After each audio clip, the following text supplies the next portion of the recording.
예수님이 활동하신 당시를 보통 역사 시간으로 따질 때 1세기라고 얘기합니다. 그 당시 이스라엘은 로마의 식민지였죠. 이때 예수님이 이 세상에 오셨을 때 세상에는 네 가지의 시선들로 이렇게 표현할 수 있는 그런 사람들이 존재했습니다. 첫 번째 시선은 지배자의 시선입니다. 이게 로마 제국의 시선이겠죠. 로마 제국은 가장 강대한 나라로서 군사력으로 다른 나라들을 정복했고 자기네 법만이 합법적인 권력이라고, 법이라고, 정통이라고 우기고 있었습니다. 문제는 이제 점령당한 쪽의 입장이죠. 이스라엘이 그런 입장인데 로마의 무력 앞에, 힘 앞에 정말 고개 숙이고 딸려가는 사람들이 있을 수밖에 없습니다. 근데 그들 중에 한 그룹이 어떤 그룹이냐면 로마의 시선을 그대로 자신의 것으로 차용해서 지배를 여전히 유지하려고 애쓰는 사람들인 겁니다. 로마 입장에서 보면 이스라엘 사람들은 딱 두 분류예요. 하나는 순응하는 사람들이죠. 이 순응하는 사람들이 로마의 권력을 힘입으려고 하는 사람들이라고 할 수가 있습니다. 보통 대표적으로 사두개인들, 또 성전을 지배하고 있는 안나스 일파들, 그리고 꽤 큰 부자들, 그 밖에도 여러 가지 관료들도 있고 등등 있겠죠. 어쨌든 이들은 로마에게 순응합니다. 로마에게 더 많은 세금을 걷어다가 바치고 있습니다. 로마의 명령을 이스라엘에서 이루려고 합니다. 그러니까 로마 입장에서는 이들은 정말 자기의 편이고 자기가 쓸만한, 이렇게 쓸모 있는 그런 사람들이 되는 거죠. 이에 반해서 반항하는 자들이 있습니다. 로마는 그들을 끝까지 억압했고 숙청했습니다. 이 숙청할 때 사용했던 대표적인 도구 중에 하나가 십자가입니다. 공교롭게도 예수님이 그 십자가에 로마에 의해서 또 이스라엘의 지배 세력에 의해서 숙청당하시죠. 정치적으로 이 숙청은 대단한 파장을 일으키지만 당시로서는요, 지배자 입장에서는 당연한 일입니다. 반항했고 반항하면 벌을 줘야 된다고 생각하는 겁니다. 그러니까 그런 시선을 가진 지배 세력이 있었던 겁니다. 두 번째는 그와 반대되는 저항자의 시선입니다. 이스라엘로 치면 애국자고요. 로마로 치면 이거는 다 잡아서 죽여야 될, 숙청해야 될 그런 존재들인 거죠. 이들은 로마 제국의 지배를 반대합니다.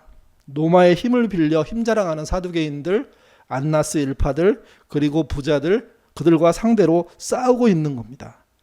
근데 문제는 이겁니다. 스스로 로마를 이겨낼 수 없고 사두개인과 성전 세력을 이겨낼 수가 없습니다. 그래서 그들이 과거의 믿음의 전통에 따라 한 존재를 기다립니다. 그게 이제 메시아를 기다리는 믿음을 갖기 시작한 거죠. 여러분, 이들은요, 대충 기다리지 않았습니다. 정말 간절하게 기다렸습니다. 이들의 기다림을 이렇게 표현할 수 있습니다. 경건한 삶이라고요. 그들은 술 취하지 않았고요. 음란에 빠지지 않았습니다. 과식, 폭식하지 않았습니다. 자기의 소유의 11조를 반드시 냈고, 그리고 금식도 했고, 그리고 구제에도 적극적으로 참여했습니다. 안식일을 정확하게 지켰고요. 그것만이 아니라 613개의 율법을 철저하게 지키려고 노력하는 사람들이었습니다. 이들이 이런 노력을 했던 이유는 간단합니다. 저항자의 정점을 하나님이 보내시는 메시아로 생각했기 때문입니다.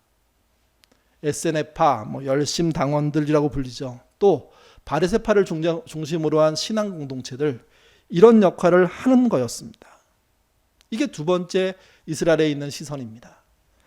세 번째 시선은요, 실용주의적인 시선입니다. 이들은 지배자와 저항자의 편이라기보다는 스스로가 자기에게 편이 되는, 그렇게 살려고 노력하는 사람들입니다. 좀 더 다르게 표현하면 승리자의 편이에요.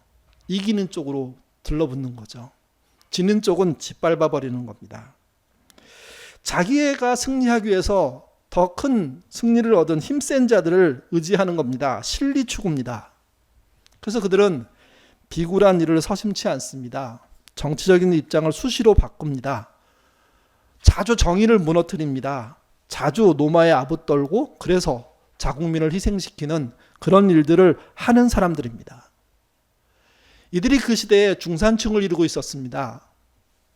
이들이 지배자와 협력하지 않으면 사실은 이스라엘이 로마의 지배받는 거 생각보다 어렵거든요. 근데 이들이 협력하니까 이스라엘 지배가 쉬워지는 겁니다. 유대 사회의 허리 역할을 하면서도 유대 경제의 상당한 부분을 소유하고 있음에도 불구하고 그들의 관심은 오직 자기의 생존입니다. 자기의 승리뿐인 겁니다. 부정한 지배자와 결탁해서 그걸 이루게 되는 거죠. 이게 세 번째 실용주의자들의 시선입니다. 네 번째가 무관심한 사람들입니다. 이들은 지배자의 세력에도 못 들어가고 그리고 저항자의 세력에도 못 들어가며 실용주의적이도 못합니다. 왜 이들이 그 세 가지 영역에 못 들어가냐면요. 당장 먹고 살기에 급한 사람들이기 때문에 그렇습니다. 하루 벌어 하루 사는데 나라를, 정의를, 민족을, 정말 평화를, 평등을 생각할 여력이 없는 거죠. 심지어 이들 안에서는 병자도 많고 장애인도 많았습니다. 그들의 입장에서 조국에 대한 많은 생각을 할 수는 있겠지만 그러나 그건 사치일 경우가 많습니다. 오늘 하루를 견디기 위해서, 안전한 집을 얻기 위해서, 먹기 위해서 그저 세상이 어떻게 돌아가든 정신없이 자기 삶의 노동에 매몰되어 살아가는 사람들입니다. 불쌍하기도 하면서도 답답한 현실을 유지하는 또한 근간이 되는 사람들이죠. 이게 1세기 사회의 이런 복잡한 모습들을 제가 네 가지로 말씀을 드렸는데 이런 상황에 대한 표현은 성경에 여러 곳에 나옵니다. 대표적인 표현이 사사기 17장 6절입니다. 같이 읽겠습니다. 그때에는 이스라엘의 왕이 없으므로 사람마다 자기 소견에 오른 대로 행하였더라. 가장 나쁜 상태가 자기 소견에 오른 대로입니다. 저게 진리일까? 하나님의 뜻일까? 저렇게 하면 누가 피해보지 않을까? 이런 시선이 아니라 오직 나한테 유익이 되는 시선, 그것만 쫓아가는 것. 근데 문제는 이거예요. 그렇게들 쫓아간다고 해서 통일된 의견들이 나오느냐? 아니라는 거죠. 반드시 이렇게 쫓아가면 큰 충돌이 일어나고 싸움이 일어날 수밖에 없습니다. 자기 소견에 오른 대로 되게 멋있는 말 같지만 제멋대로 사는 걸 말하는 거고 결국은 이 내 시선이 존재하는 사회를 만드는 겁니다. 비슷한 표현이 이사야서 53장 6절 3반절에도 나옵니다. 우리는 다 양 같아서 그릇 행하여 각기 제 길로 갔거늘. 신앙적인 면에서 이 장면을 들여다보면 다 자기 마음대로 가는 겁니다. 목자 없는 양처럼 사는 겁니다. 표대 없이 인생을 허비하고 있는 겁니다. 오직 나의 승리만을 위해서, 나의 성공만을 위해서 그렇게 사는 거죠. 이게. 하나님은 사분열된 세상을 사랑하셨습니다. 그래서 사분열된 세상을 해결하시기 위해서 새로운 길을 열어주십니다. 그게 이사야서 53장 6절 하반절에 나온 이야기입니다. 같이 읽어보죠. 여호와께서는 우리의 모든 죄악을 그에게 담당시키셨고, 우리의 죄악이라는 게 금방 앞에 설명으로 따지면 뭐가 되는 거냐면 사분열된 삶을 말합니다. 네 가지의 영역에 내가 다 걸쳐 있다고 하더라도 또는 네 가지 중에 한 가지에 걸쳐 있다고 하더라도 분명한 게 있습니다. 사람들은 그냥 내버려두면 자기 이익에 따라 살 수밖에 없는 거죠. 지배자에 의해서 시설을 갖든 또 빌붙어 살든 저항자로 저항하며 살든 또는 실용주의로 살든 무관심으로 살든 결국 그들에 의해서 그들의 자기 소견에 오른 대로 각기 제 길로 갔던 그것에 의해서 그 땅의 죄악은 더 커지게 되어 있다는 거죠. 이게 죄악의 끝이 무엇입니까? 로마서 6장 23절은 죄의 싹은 사망이라고 했습니다. 그러니까 죄의 끝은 사망인 겁니다. 이게 결국 1세기 이스라엘 사회에서 그 사회가 그냥 존재하는 그대로 내버려두면 그들은 모두 다 절대 구원받을 수 없는 상태로 추락하게 되는 겁니다. 근데 그 자리에 예수님이 찾아오신 거죠. 예수님이 찾아오셨다는 것은 새로운 전환을 말합니다. 그동안 있었던 내 분열된 시선에서 벗어나는 제5의 길을 만들어주시는 분이 예수님이라는 거죠. 예수님이 등장은 그 사회에 큰 충격이었습니다. 그래서 모든 세대의 사람들이 처음에 예수님께 관심을 갖습니다. 첫 번째, 지배자의 시선을 가진 자들입니다. 그들은 자기의 권력과 호화로운 그런 삶을 가지고 예수님께 접근합니다. 잔치에 초대합니다. 그리고 예수님을 랍비로 대접하면서 서로 대화하고 자신의 삶의 그런 지지 기반을 만들도록 예수님을 이렇게 종용하는, 예수님과 협력하는, 예수님이 하고자 하는 일을 도와주는 이런 형태로들 살려고 했습니다. 근데 예수님은 번번이 잔치상에서 그들에게 있는 치부를 드러내시고 불편한 말씀들을 하시고 심지어 그들이 지옥에 떨어질 거라고 저주까지 퍼붓는 일들을 수없이 반복하십니다. 그러면서 점점 지배자의 시선을 가진 자들은 예수님과 멀어지고요, 원수가 되죠. 근데 여러분, 모든 지배자의 시선을 가진 사람들이 원수가 된 게 아닙니다. 그들 중에는 예수님의 제자들이 나옵니다. 몇 명인지 모르겠지만 꽤 많은 사람들이 예수님의 제자로 변화됐을 것입니다. 그 중에 대표적인 사람이 두 사람인데, 첫 번째가 아리마대 요셉입니다. 마가복음 15장 43절 읽겠습니다. 아리마대 사람 요셉이 와서 당돌이 빌라도에게 들어가 예수의 시체를 달라 하니 이 사람은 존경받을 공회원이요 하나님의 나라를 기다리는 자라. 사내들인 공의원의 회원 중에 한 명이었던 사람이 예수님이 돌아가시고 무덤에 묻히자 예수님의 제자로 드러났습니다. 이 요셉은요, 사실은 목숨을 건 모험을 한 겁니다. 목숨을 걸 만큼, 자기의 지위를 잃어버릴 만큼, 경제적인 어떤 영향력을 잃어버려도 될 만큼 예수님이 중요한 분이기 때문에 갑자기 예수님의 시신을 인수해가는 일들을 시작하는 거죠. 또 요한복음 19장 39절에 보면 이보다 좀 비밀스럽게 움직이는 제자가 또 있었습니다. 읽겠습니다. 일찍이 예수께 밤에 찾아왔던 니고데모도 모략과 침향 섞은 것을 100리터쯤 가지고 온지라. 아리마대 요셉처럼 과감하진 않았지만 그래도 그에 못지않게 과감한 사람이 또 존재했습니다. 그러니까 이들만이 아닙니다. 지배 계층에 살았는데 어느 날 예수님을 만나서 예수님의 시선, 제5의 시선을 갖고 회개한 자들이 있었다는 겁니다. 예수님은 저항자의 시선을 가진 자들과도 교제하셨습니다. 그들의 의견을 들으셨고 제자들 중에 그런 사람들이 있었을 때 그들과 정말 그들이 갖고 있는 방법이 옳은지 토론도 하셨습니다. 그리고 그분이 열광적인 애국주의자들 앞에서 하신 명쾌한 해답이 하나 있었습니다. 칼을 들어 싸우는 자들은 칼로 망할 것이라는 거. 칼이 결국은 정의를 회복하지 못한다는 그 말씀을 남기셨죠.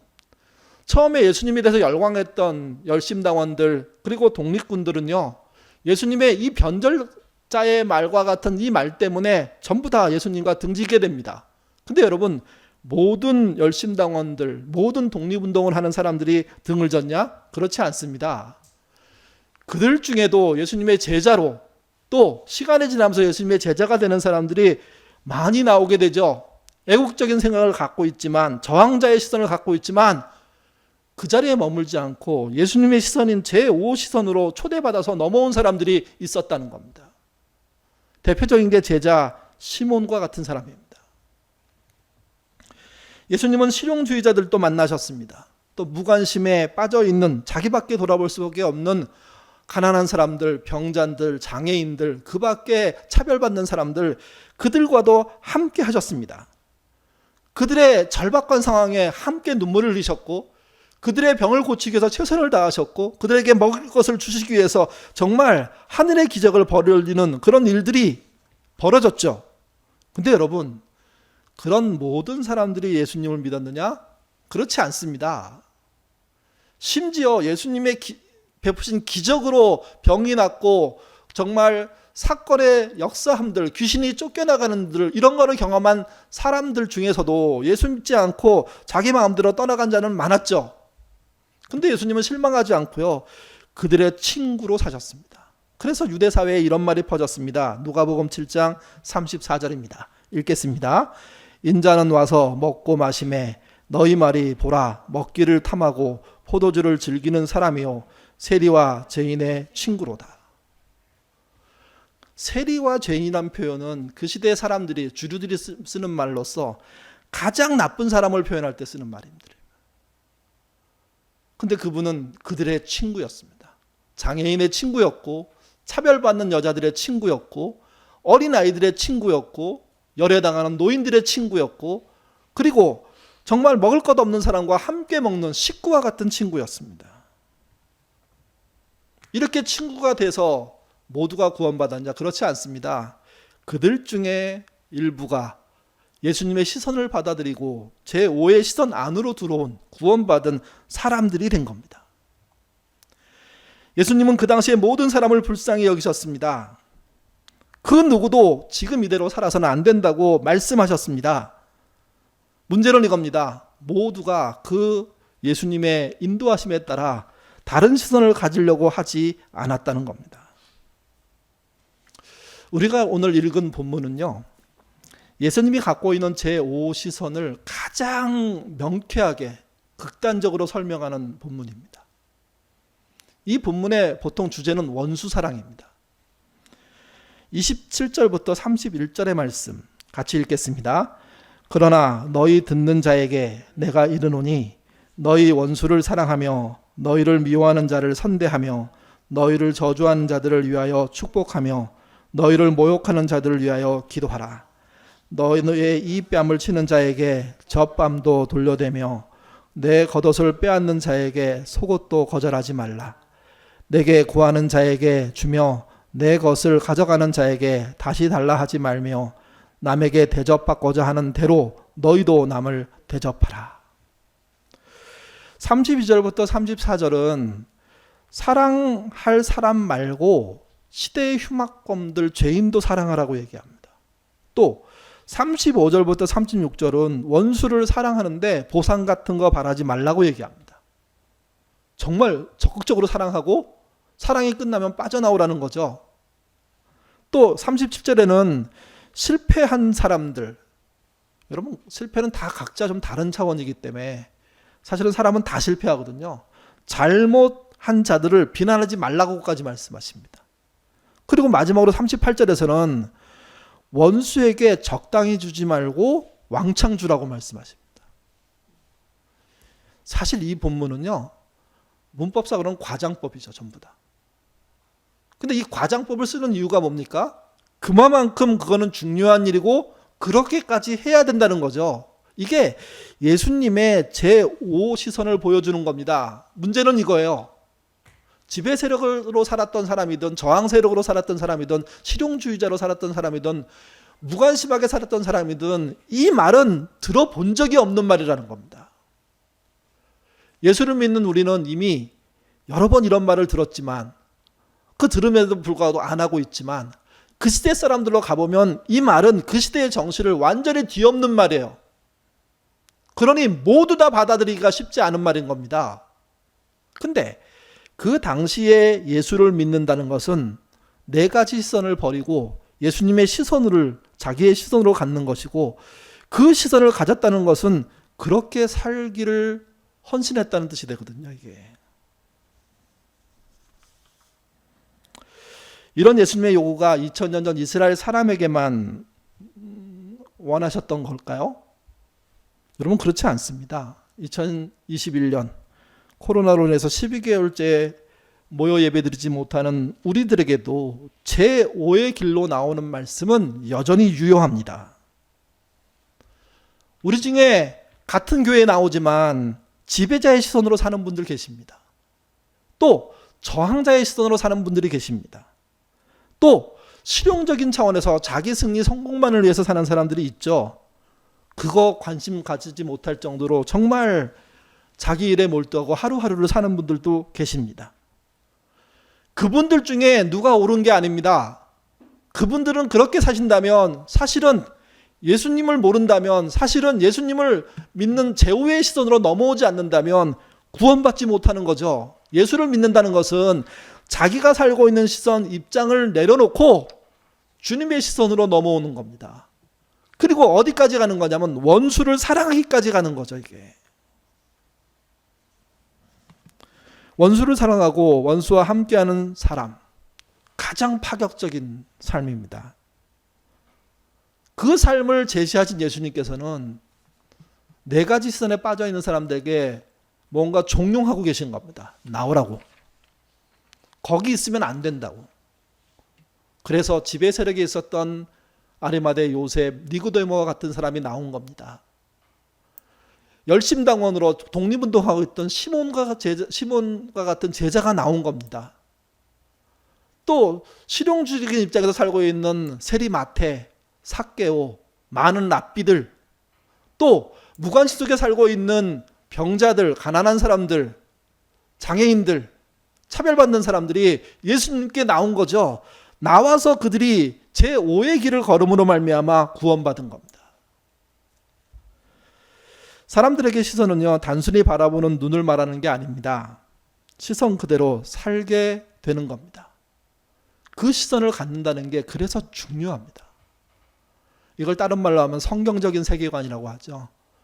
그런 세계관을 가지니까 그런 삶을 살 수 있는 기회들이 눈앞에 열리는 거죠.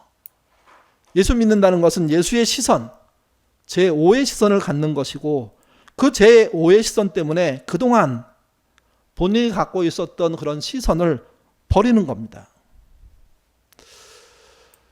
예수를 믿는다는 사람들이 존재하는 곳에 가보면 꼭 이런 사람들이 있습니다. 예수를 믿는데 자기의 시선은 버리지 않는, 자기의 입장은 버리지 않는, 이런 사람들을 이렇게 표현할 수 있습니다. 성공하기 위해서 예수를 믿는 거죠. 또는 사대주의적인 신앙이라고도 할 수 있습니다. 사대주의적이라는 말을 할 때 어떻게 표현할 수 있나 제가 고민해 봤는데, 이게 교회의 전통 또는 교회의 전통을 사수하려는 신앙을 말하는 겁니다. 그러니까 교회의 전통이 하나님으로부터 나왔겠죠. 근데 여러분, 대부분의 교회는 시간이 지나면서 변질됩니다. 교회의 전통이 생겼다는 얘기는 순수하고 좋은 전통만 있다는 뜻이 아니라 사실은 변질된 전통이 교회의 전통인 경우가 많고, 그것을 지키려고, 그것을 지키기 위해서 노력하다 보면 결국은 고집을 믿는 게 되는 거거든요. 예수님을 믿는 게 되는 게 아니라. 한 번은 중국 여행을 다녀온 분들과 이야기를 하게 됐습니다. 그분들이 막 중국의 그 큰 거, 뭐 엄청난 거, 뭐 이런 얘기 하시더라고요. 그 엄청남의 대표가 자금성이잖아요. 어떤 분이 그렇게 얘기하셨습니다. 우리나라의 경복궁은 북경의 자금성에 비하면 뒷간, 화장실만큼도 안 된다고. 실제 그래서 이제 우리나라 사람들이 크기를 비교해 봤습니다. 그랬더니 경복궁이 자금성의 60% 정도 되더라고요. 그러니까 뭐 뒷간은 아니죠. 뒷간이라고 말할 수는 없죠. 그러니까 그 갔다 온 분들이 과장한 겁니다, 진짜. 자금성 보면 우리나라 경복궁은 궁도 아니야. 이 얘기하고 싶은 거예요. 나 그거 봤어. 뭐 이런 거죠, 이게. 그러니까 그들의 입장에서는 자기가 본 것을 자랑하기 위해서 우리의 경복궁을 깎아내리는 거예요. 또 자금성을 보지 못한 사람을 우물한 개구리 취급하는 거죠, 이게. 저도 못 봤습니다. 제가 이렇게 자금성을 좀 자세히 본 거는 마지막 황제란 영화.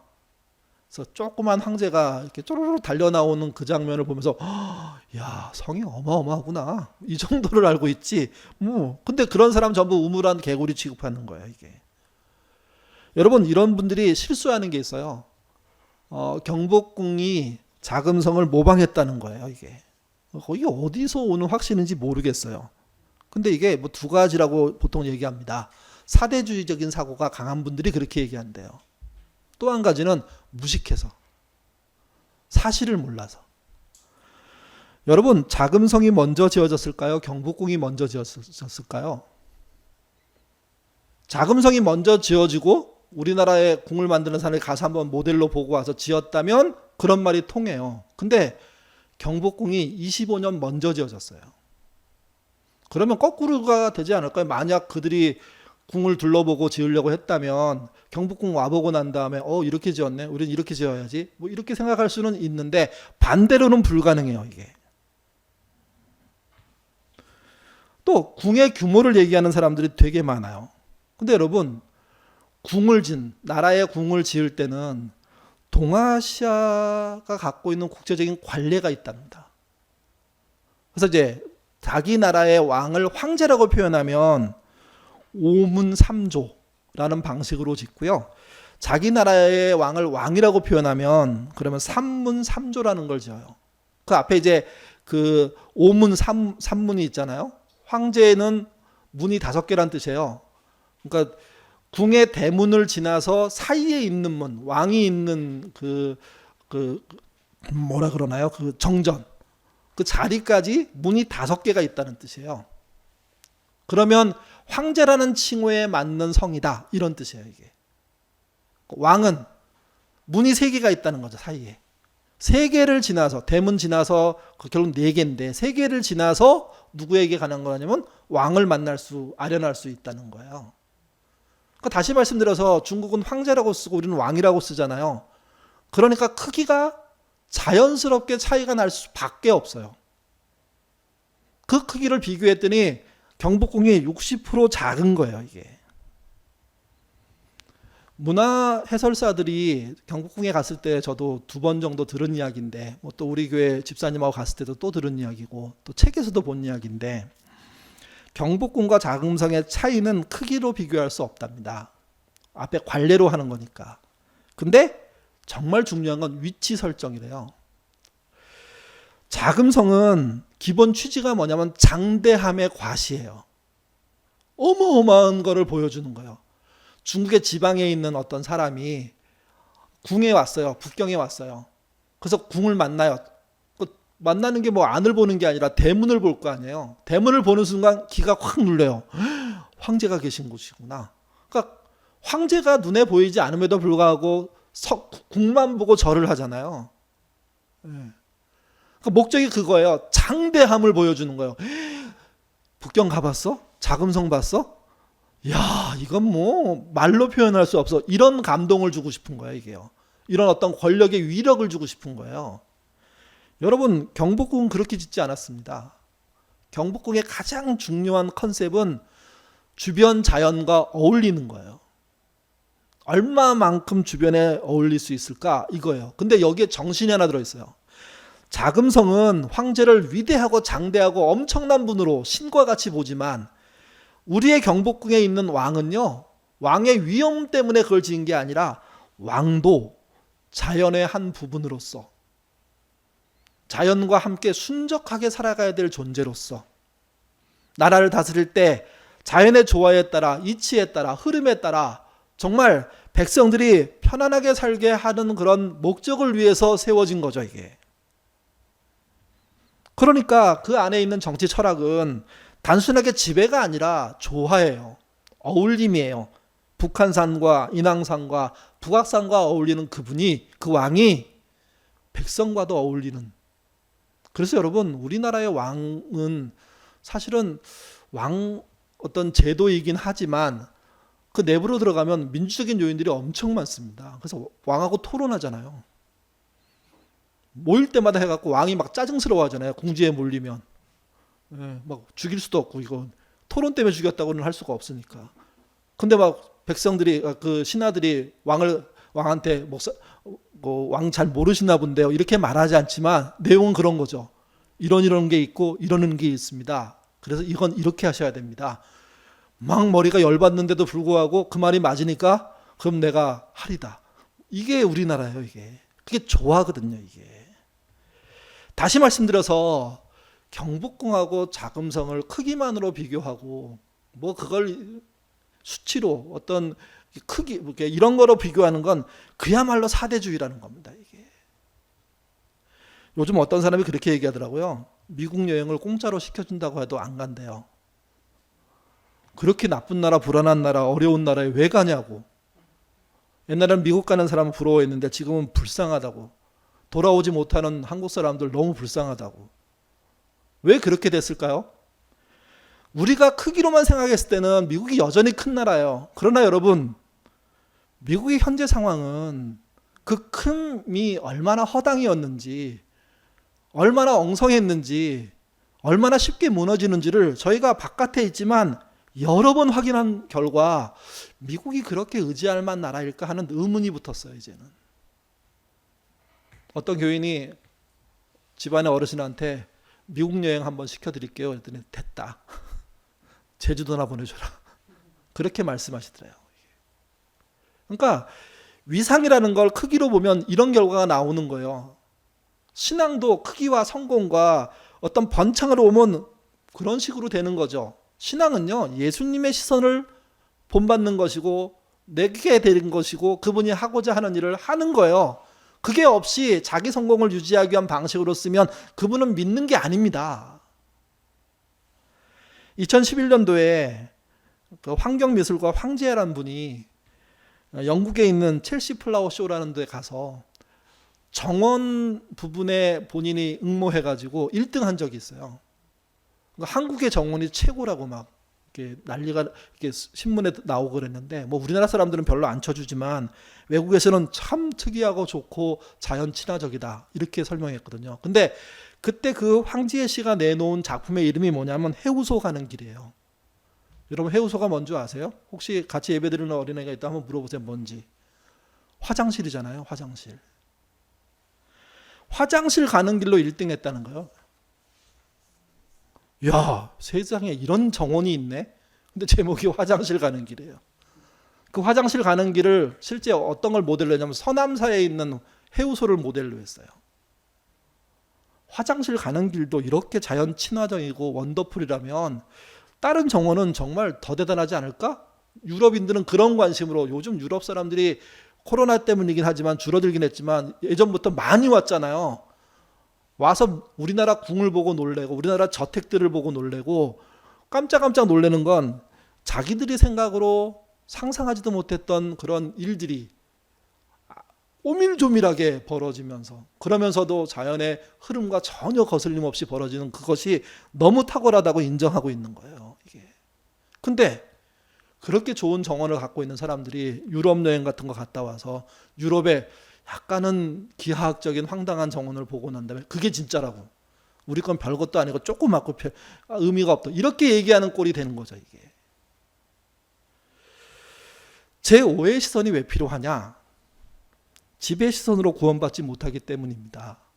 저항자의 시선으로 구원이 없기 때문입니다. 실용주의적인 시선으로, 무관심한 시선으로 그게 안 되기 때문입니다. 더군다나 사대주의적인 신앙으로는 절대로 안 되는 거죠. 앞에서도 말씀드렸지만 이번 설은요, 누구나 처음 맞이하는 설입니다.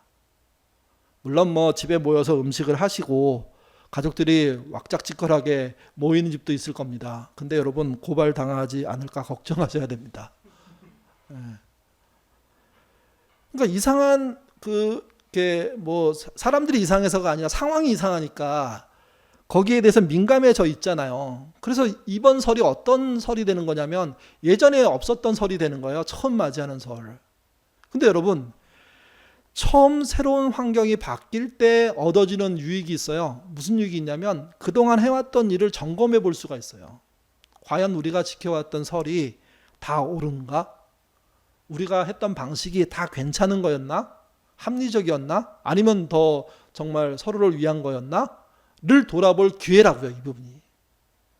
그러니까 이번 설을 그냥 못 가니까 대충 넘어가면 여러분 기회를 놓치시는 거예요. 이번 설을 더 나은 방식으로 쓸 수 있도록 창의적으로 바꾸는 시도를 해보셔야 돼요. 앞에서 말씀드렸지만 줌을 연결해서 가족들이 함께 세배도 하고 대화도 한다면, 또 동영상을 만들어서 보내드리고 그분의 덕담들을 그 영상통화를 통해서 보게 되고 하는 방식으로 연결시키면서 우리가 못 만나도 가족이고 함께 할 수 있구나, 너희들이 있어서 내가 든든하고 너희를 격려할 수 있어서 너무 고맙다 라는 마음들을 만들어낸다면 내년 내후년의 설에는요 좀 더 나은 시도를 할 수 있게 되는 거예요. 어떤 청소년이 그랬다는 얘기 들었는데요, 올 설은 망했다, 할아버지한테 안 간대, 삼촌 고모도 못 만나, 큰일 났어. 그러니까 그 옆에 있던 어떤 애가 야 계좌번호 찍어서 보내. 얼마는 주지 않겠냐? 그거 창의적인데? 그런 창의적 말고요, 진짜 가족이 못 만나도 우애를 찾을 수 있는, 다 같이 음식을 못 만들어 먹어도 그러나 가족이 있어서 고마운 그런 설 만들어야죠. 이게 코로나로 인해서 12개월 동안 예배를 우리가 모여서 못 드립니다. 불안하죠. 사실은요. 교회 이렇게 존재할 수 있을까? 걱정스럽죠. 사실은요. 여러분도 저도 걱정에 하루 이틀 쌓이는 게 아닙니다. 전화로 신방해보면 신방이 잘 될까요? 생각 같지 않습니다. 정말 마음을 털어놓는 한두 분 빼놓고는 깊은 얘기로 들어가기가 쉽지가 않아요. 전화 받는 환경들이 다 다르니까. 눈을 보고 입술을 보고 소리를 듣고 뭔가 차를 마시고 그러면서 속 깊은 이야기로 들어가는 단계를 거치면서 쑥 들어가서 하는 얘기가 아닌 피상적인 얘기가 될 수 있죠. 근데 여러분 이것 또한 기회예요. 왜 그러냐면 우리가 그동안 전통적으로 했던 일들이 과연 꼭 필요한 일일까 하는 질문을 던질 수 있는. 그래서 교회는 지금 바뀌지 않으면 안 바뀌어요. 이게 기회인 거예요. 이렇게 안 됐을 때, 못 모일 때, 뭘 하려고 해도 하지 못할 때, 이럴 때 본질이 무엇인지, 어떤 게 길인지 고민하고 얘기하면 그러면 달라지는 거죠.